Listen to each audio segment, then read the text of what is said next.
Guys, here we're injecting the knees of a patient with a biostimulator called Sculptra.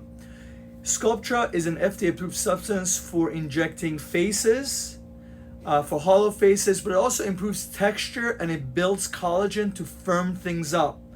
So for patients who are complaining of loose skin, for example, here in the knees or sometimes elbows or elsewhere, I like to use Sculptra when the patient is not interested in doing a skin tightening procedure. There are skin tightening procedures I do for this area.